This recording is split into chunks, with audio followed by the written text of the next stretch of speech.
Hello बच्चों, स्वागत है आप लोग का हमारे यूट्यूब चैनल प्रिपरेशन मंत्रा पे। अभी हम लोग केमिकल काइनेटिक्स चैप्टर पढ़ रहे थे। पिछले क्लासेस में हम लोग देखे कि किस तरह से रेट ऑफ रिएक्शंस के बारे में हम लोग जाने कि किस तरह से रेट ऑफ रिएक्शन निकाला जाएगा और कौन कौन से फैक्टर्स रेट ऑफ रिएक्शन को प्रभावित करेंगे, उस पर भी चर्चा हम लोग पिछले क्लासेस में कर चुके थे, है ना। आज का हमारा टॉपिक एक इम्पॉर्टेंट टॉपिक है जिसमें मोलिकुलरिटी और ऑर्डर ऑफ रिएक्शंस की बात करेंगे। तो सबसे पहले हम लोग जान लें कि मोलिकुलरिटी ऑफ रिएक्शन से क्या समझते हैं या मोलिकुलरिटी ऑफ रिएक्शन होता क्या है। तो मोलिकुलरिटी ऑफ रिएक्शन जो है ये बतलाता है कि किसी भी रिएक्शन में जो रिएक्टेंट मॉलिक्यूल की संख्या है जो रिएक्ट करके प्रोडक्ट का फॉर्मेशन करते हैं, उन रिएक्टेंट मॉलिक्यूल की संख्या को ही हम लोग उस रिएक्शन का मोलिकुलरिटी कहते हैं। ठीक है, तो यहाँ पे अलग अलग तरह का डिफिनेशन हम लोग मोलिकुलरिटी को हम लोग एक से ज्यादा तरीके से डिफाइन कर सकते हैं, जिसमें पहला आप लोग का डिफिनेशन दिया है कि क्या है मोलिकुलरिटी ऑफ रिएक्शन। तो आप लोग कोई भी डिफिनेशन यूज कर सकते हो। तो इसमें कहा गया है फर्स्ट डिफिनेशन में कि it is defined as the number of reactant molecules involved in the balance stoichiometric equation.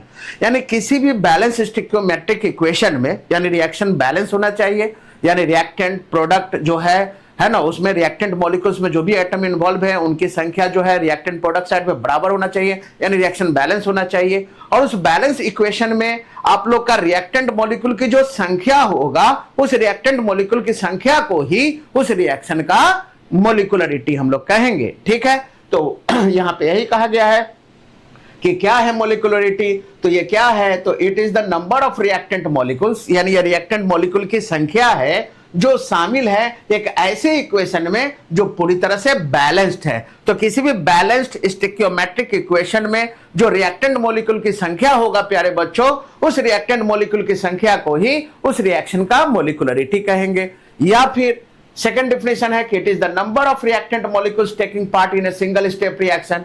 यानी कोई भी रिएक्शन जो है वो एक स्टेप में भी होता है या वही रिएक्शन एक से ज्यादा स्टेप में भी होता है। तो अगर कोई रिएक्शन सिंगल स्टेप में खत्म हो रहा है, एक स्टेप में खत्म हो रहा है, तो एक स्टेप रिएक्शन में आप लोग का जो भी रिएक्टेंट मॉलिक्यूल की संख्या है जो कोलाइड करके प्रोडक्ट का फॉर्मेशन करते हैं या जो इफेक्टिव कोलिजन में भाग लेते हैं, उसी की संख्या को उस रिएक्शन का मोलिकुलरिटी कहते हैं। तो पहला में आप लोग देखें कि बैलेंस स्टिक्योमेट्रिक इक्वेशन में रिएक्टेंट मॉलिक्यूल की संख्या को ही मोलिकुलरिटी कहेंगे उस रिएक्शन का। या फिर किसी सिंगल स्टेप रिएक्शन में जो भी रिएक्टेंट मॉलिक्यूल जो है वो इन्वॉल्व हो रहे हैं, आप लोग के भाग ले रहे हैं, उसको हम लोग कहेंगे क्या, उस रिएक्शन का मोलिकुलरिटी। या फिर it is the number of reactant molecules that collide in a rate determining step to form product.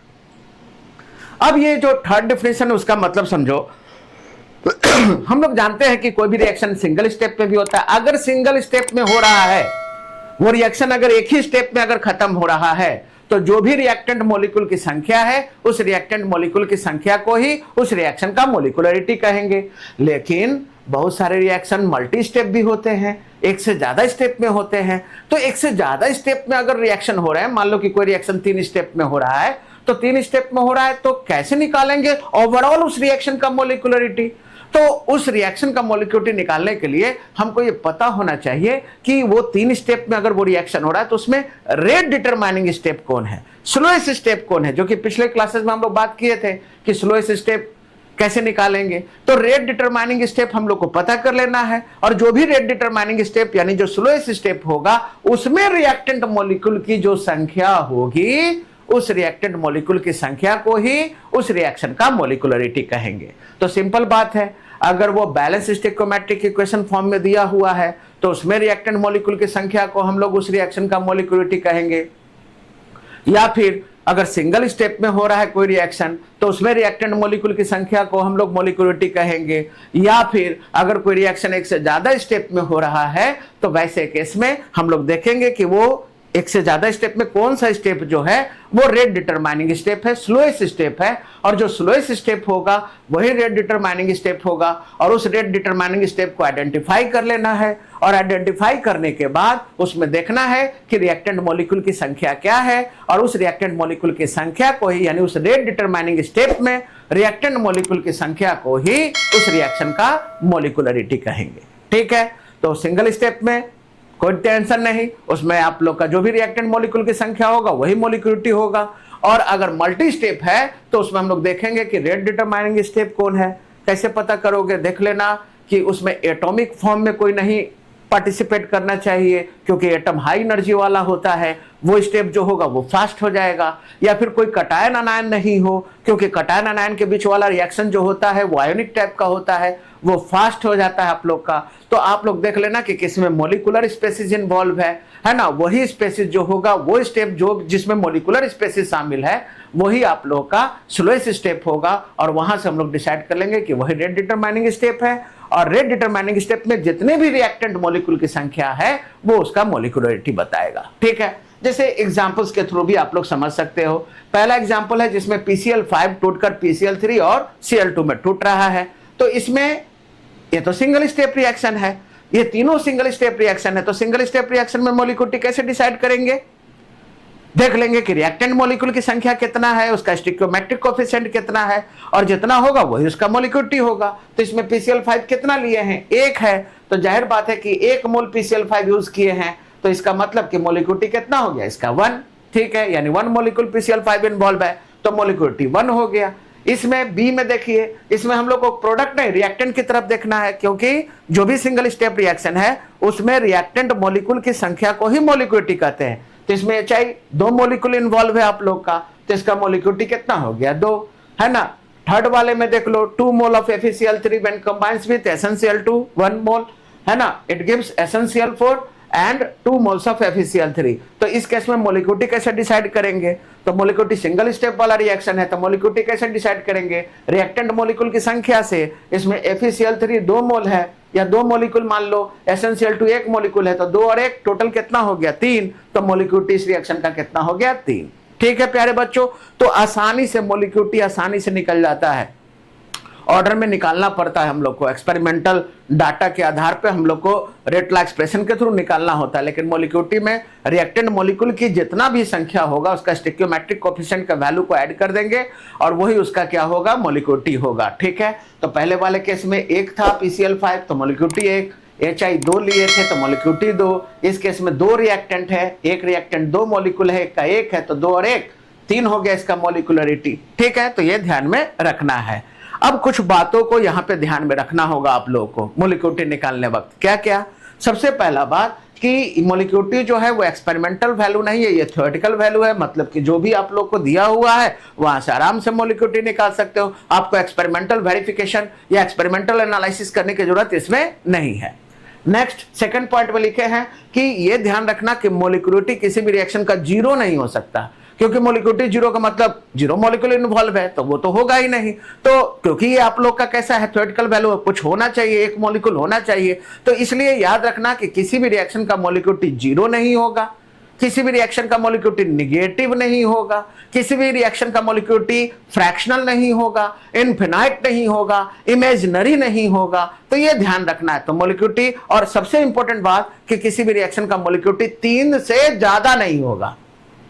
तो क्या क्या जाने आप लोग? किसी भी रिएक्शन का मोलिकुलरिटी 0 होगा क्या? नहीं, 0 मॉलिक्यूल्स तो इन्वॉल्व होंगे नहीं। किसी भी रिएक्शन का मोलिकुलरिटी निगेटिव होगा कि नहीं? तो मोलिकुलरिटी ना तो 0 होगा, ना तो निगेटिव होगा, ना तो इनफिनाइट होगा, ना तो फ्रैक्शनल होगा, ना तो इमेजिनरी होगा, और ना ही 3 से ज्यादा भी नहीं होगा। यानी मोलिकुलरिटी 0 नहीं हो सकता, 1 होगा, 2 होगा, 3 होगा, 3 से ज्यादा नहीं होगा, फ्रैक्शनल नहीं होगा, 1/2 नहीं हो सकता, 2/3 नहीं हो सकता, निगेटिव नहीं हो सकता आप लोग का। तो ये ध्यान में रखना है कि मोलिकुलरिटी या तो 1 होगा, 2 होगा या 3 होगा, 3 से ज्यादा नहीं होगा। अब 3 से ज्यादा क्यों नहीं होगा? क्योंकि 3 से ज्यादा रिएक्टेंट मॉलिक्यूल एक साथ अगर कोलाइड करेंगे तो वो कोलिजन को इफेक्टिव नहीं माना जाता।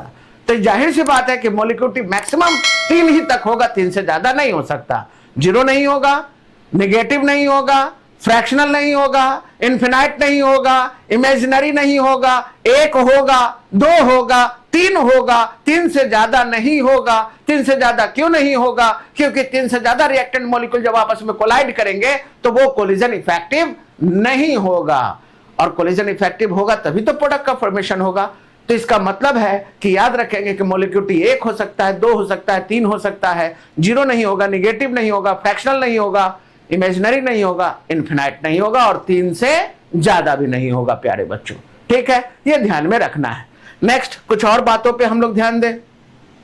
यहां पे कहा गया है कि मोलिक्यूलिटी कैन नॉट बी, मतलब molecularity of the reaction can not be more than 3 because collision of more than 3 molecules is not effective. 3 से ज्यादा मॉलिक्यूल का कोलिजन जो है वो इफेक्टिव नहीं होगा। अगर आप लोग से पूछा जाए कि क्या रिएक्शन का मोलिक्यूलिटी 3 से ज्यादा हो सकता है, अगर नहीं तो क्यों, तो कारण यही लिखिएगा कि 3 से ज्यादा मॉलिक्यूलिटी इसलिए नहीं होगा क्योंकि 3 से ज्यादा रिएक्टेड मॉलिक्यूल्स जब आपस में टकराएंगे तो वो जो कोलिजन है जिससे प्रोडक्ट का फॉर्मेशन होता है वो कोलिजन इफेक्टिव नहीं होगा, और जब कोलिजन इफेक्टिव होगा ही नहीं तो प्रोडक्ट का फॉर्मेशन तो होगा नहीं, तो इसलिए रिएक्शन का मोलिक्यूलिटी 3 से ज्यादा नहीं होगा।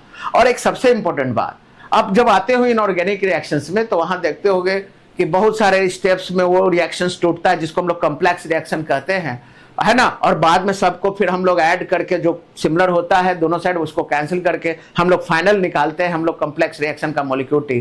तो जाहिर सी बात है कि कॉम्प्लेक्स रिएक्शन का मोलिक्यूलिटी स्टेप पे डिपेंड करता है, यानी हर एक स्टेप का मोलिक्यूलिटी अलग अलग होता है कॉम्प्लेक्स रिएक्शन में। तो जाहिर बात है कि हर एक स्टेप का कॉम्प्लेक्स रिएक्शन में मोलिक्यूलिटी अलग अलग होता है और वो 3 से ज्यादा नहीं होगा, ये भी ध्यान में रखना है। पहला बात कि हर एक स्टेप का मोलिक्यूलिटी जो होगा वो 3 से ज्यादा नहीं होगा, और 3 से ज्यादा नहीं होगा, और हर एक स्टेप का मोलिक्यूलिटी जो होगा वो अलग अलग हो सकता है ना। तो इसलिए हम लोग कह सकते हैं कि जब ओवरऑल निकालेंगे, क्योंकि कॉम्प्लेक्स रिएक्शन का तो स्टेप पे मोलिक्यूलिटी डिसाइड होता है, अलग अलग स्टेप्स का अलग अलग मोलिक्यूलिटी निकलता है, और जाहिर सी बात है कि ओवरऑल का कोई वैल्यू, ओवरऑल रिएक्शंस का तो कोई मतलब रह नहीं गया। तो इसलिए हम लोग कह सकते हैं कि कोई पूछेगा कि ओवरऑल कॉम्प्लेक्स रिएक्शन का मोलिक्यूलिटी जो होगा वो क्या वो निकलेगा, तो वो आप लोग कहिएगा कि नहीं, वो मीनिंगलेस होता है, यानी मोलिक्यूलिटी कॉम्प्लेक्स रिएक्शंस का नहीं निकालते। कॉम्प्लेक्स रिएक्शन के स्टेप का हम लोग जितने स्टेप्स में वो कॉम्प्लेक्स रिएक्शन मतलब कि आगे की तरफ प्रोसीड किया है तो उन स्टेप्स का मोलिक्यूलिटी निकाला जाता है। ओवरऑल कॉम्प्लेक्स रिएक्शन के लिए मोलिक्यूलिटी मीनिंगलेस होता है। तो यहां पे वही बात लिखे हैं कि it is a meaningless for overall complex reaction because in a complex reaction molecularity of each step is calculated and for each step molecularity can not be more than 3। यानी कॉम्प्लेक्स रिएक्शन का, overall complex reaction का molecularity नहीं निकाला जाता। ये जब भी निकाला जाएगा तो अलग अलग जितने स्टेप्स में हुए हैं उन अलग अलग स्टेप्स का निकाला जाता है, और उन सारे स्टेप्स में आप लोग देखोगे कि उन सारे स्टेप्स का मोलिक्यूलिटी 3 से ज्यादा नहीं होगा। तो आप लोग समझ चुके होंगे मोलिक्यूलिटी के बारे में कि मोलिक्यूलिटी है क्या। तो मोलिक्यूलिटी के बारे में आप लोग समझ गए कि मोलिक्यूलिटी एक थ्योरेटिकल वैल्यू है जो कैसे निकलेगा, तो कोई भी रिएक्शन दिया रहेगा, उस रिएक्शन में रिएक्टेंट मॉलिक्यूल जितने भी हैं वो अगर इन्वॉल्व हो रहे हैं तो उन्हीं की संख्या को मोलिक्यूलिटी कहते हैं। अगर सिंगल स्टेप में हो रहा है तो रिएक्टेड मॉलिक्यूल की संख्या आराम से देख लेना है, जितना होगा बैलेंस होना चाहिए वो रिएक्शन, है ना, वहां से मोलिक्यूलिटी निकल जाएगा। अगर मल्टी स्टेप में हो रहा है तो वहां पे देखेंगे कि रेट डिटरमाइनिंग स्टेप कौन है, और उस रेट डिटरमाइनिंग स्टेप से उस रिएक्शन का मोलिक्यूलिटी निकाला जाता है। कॉम्प्लेक्स रिएक्शन के लिए कोई मतलब नहीं रखता क्योंकि कॉम्प्लेक्स रिएक्शन में अलग अलग स्टेप का मोलिक्यूलिटी निकाला जाता है जो कि 3 से ज्यादा नहीं होता। और सबसे इंपॉर्टेंट बात कि मोलिक्यूलिटी ना तो जीरो होगा, ना तो नेगेटिव होगा, ना तो फ्रैक्शनल होगा, ना इनफिनाइट होगा, है ना इमेजिनरी वैल्यू होगा। ठीक है प्यारे बच्चों, अब आइए हम लोग आगे देखते हैं। जैसे मान लो कि कॉम्प्लेक्स रिएक्शन के बारे में अगर हम लोग बात करें, जैसे मान लो कि एक रिएक्शन दिए है ना कि K2Cr2O7 है ना और प्लस HCl है ना, K2Cr2O7 HCl से रिएक्ट कर रहा है, HCl से रिएक्ट कर रहा है। मान लो कि एक और ले लेते हैं, इसमें SnCl2 के साथ कर रहा है, तो ये क्या क्या बनेगा, प्रोडक्ट बनेगा KCl प्लस बनेगा CrCl3 प्लस बनेगा SnCl4 और प्लस आप लोग का H2O। ये 4 प्रोडक्ट बनता है। ठीक है, तो एक कॉम्प्लेक्स रिएक्शन का एग्जांपल आपके सामने हम रख रहे हैं। ठीक है प्यारे बच्चों, अब इस केस में ये रिएक्शन तो बैलेंस है नहीं, तो मोलिक्यूलिटी तो अभी निकाला नहीं जा सकता क्योंकि पहले तो बैलेंस करना होगा। तो बैलेंस करने के लिए हम लोग क्या करेंगे, हम लोग जानते हैं कि कैसे कैसे इस रिएक्शन को बैलेंस करेंगे, कितना क्या लगेगा। तो आइए सबसे पहले हम लोग जानते हैं कि इसमें एसिडिक मीडियम में K2Cr2O7 कैसे टूटता है। तो K2Cr2O7 टूटेगा कैसे, ये टूटेगा K2O प्लस Cr2O3 और प्लस नेसेंट ऑक्सीजन, क्योंकि आपको पता है कि K2Cr2O7 ऑक्सीडाइजिंग एजेंट है। तो K2Cr2O7 एसिडिक मीडियम में कैसे कैसे टूटता है, K2O plus Cr2O3 plus nascent oxygen.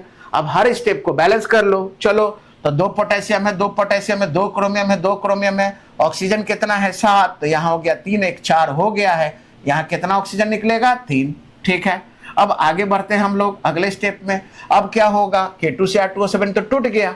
अब K2Cr2O7 जो है ये क्या है, ये मेटल का ऑक्साइड है, ये क्या है, मेटल का ऑक्साइड है। तो मेटल का ऑक्साइड है, बगल में कौन है आप लोग का, एसिड। तो मेटल का ऑक्साइड बेसिक होता है और एसिड है, तो एसिड और बेस रिएक्ट करेगा तो साल्ट प्लस वाटर बनेगा। तो अब क्या करोगे, अब ये K2O को HCl के साथ रिएक्ट करवाओ, तो ये K2O प्लस HCl बोलो क्या बन जाएगा।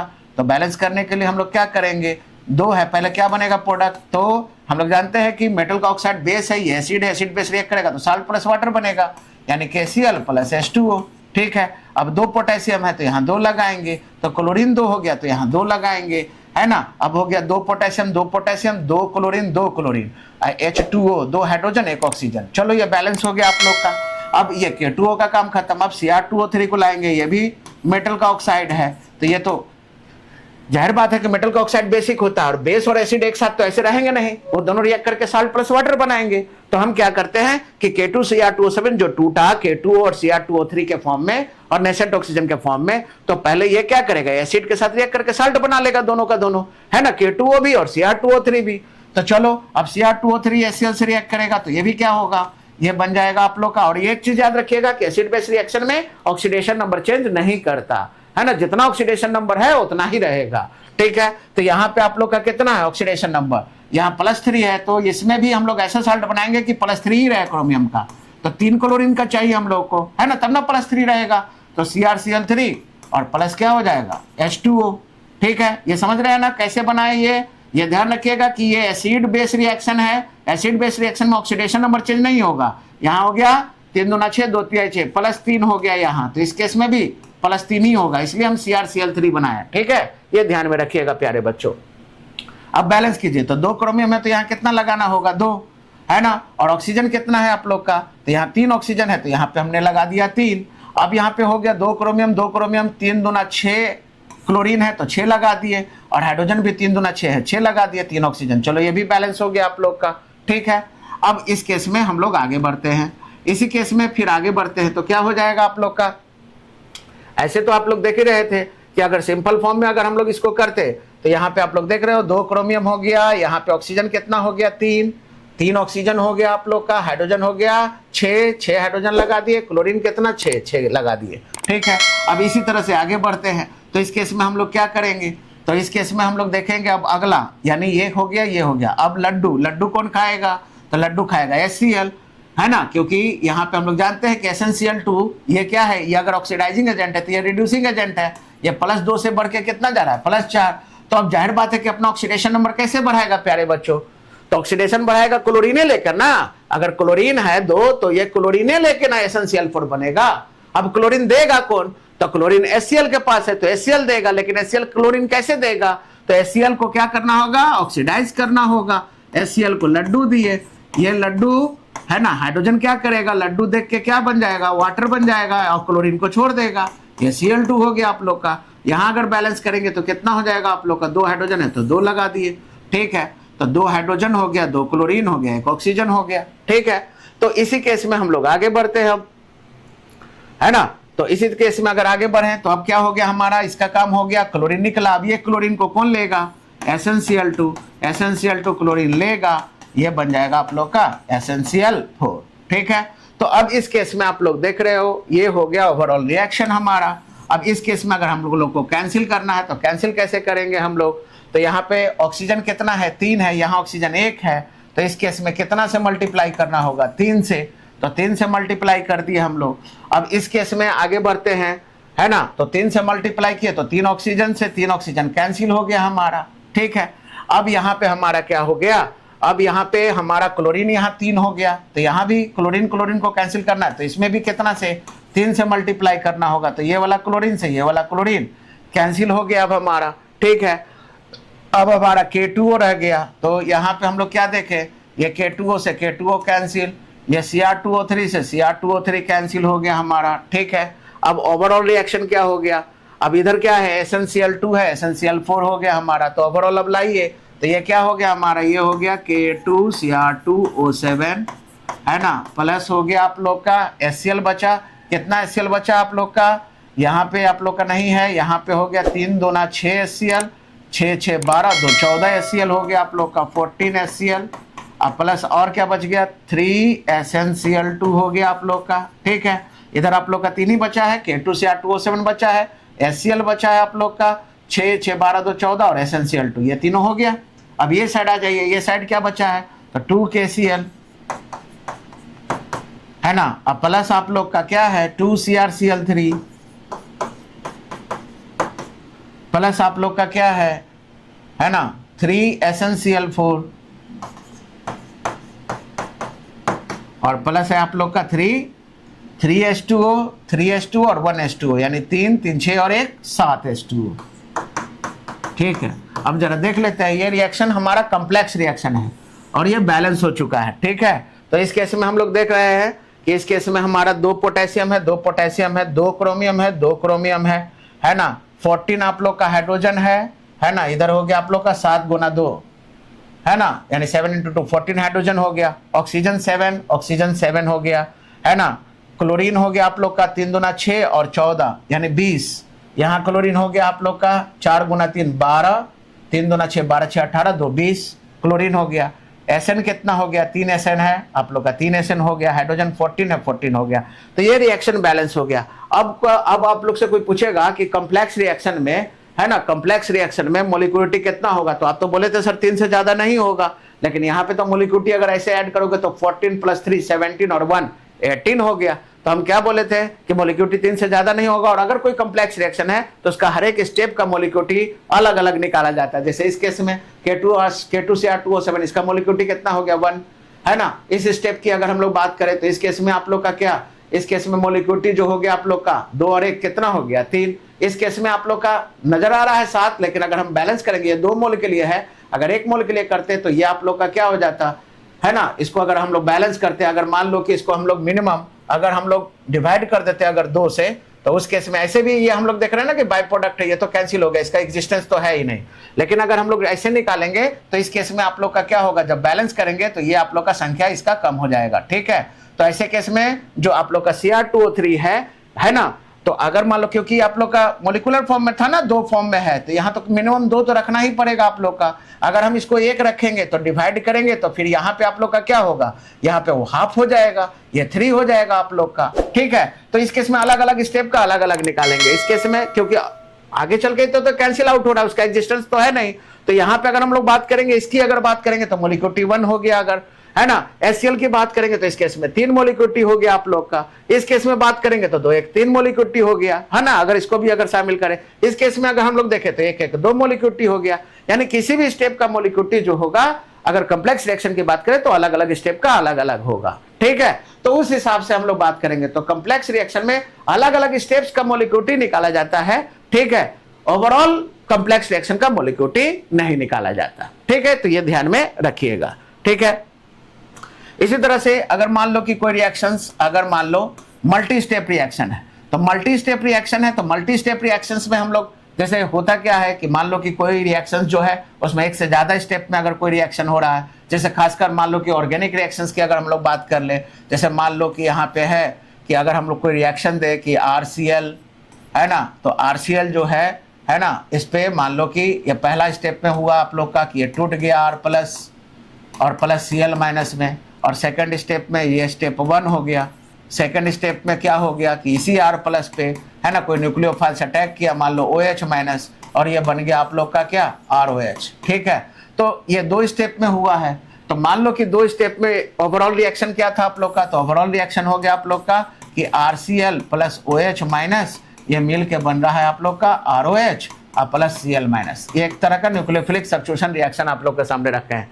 तो इस केस में होगा क्या, अब ये 2 स्टेप में है, तो 2 स्टेप में है तो आप लोग को पता करना होगा कि इस रिएक्शन का कितना होगा मोलिकुलरिटी। तो इसमें ढूंढेंगे कि रेट डिटरमाइनिंग स्टेप कौन है। तो इस केस में देख रहे हो कटायन अनायन है, तो जो इसमें कटायन अनायन हो वो फास्ट स्टेप होता है आप लोग का, है ना। और इस केस में सिर्फ मोलिकुलर स्पेसिस है तो ये आप लोग का स्लोएस्ट स्टेप हो गया, और जो स्लोएस्ट स्टेप हो गया वही रेट डिटरमाइनिंग स्टेप हो गया। और रेट डिटरमाइनिंग स्टेप में जो रिएक्टेंट की संख्या होगा उसे ही मोलिकुलरिटी कहेंगे। तो इस केस में इस रिएक्शन का मोलिकुलरिटी जो होगा वो किससे डिसाइड होगा, स्लोएस्ट स्टेप यानी रेट डिटरमाइनिंग स्टेप से। और रेट डिटरमाइनिंग स्टेप में रिएक्टेंट 1 मोलिक्यूल है ना, तो इस केस में इसका मोलिकुलरिटी कितना हो गया 1, ना कि इसका मोलिकुलरिटी 2 लिखेंगे। ठीक है, तो इस तरह से आसानी से हम लोग मोलिकुलरिटी हम लोग आसानी से डिसाइड कर सकते हैं प्यारे बच्चों।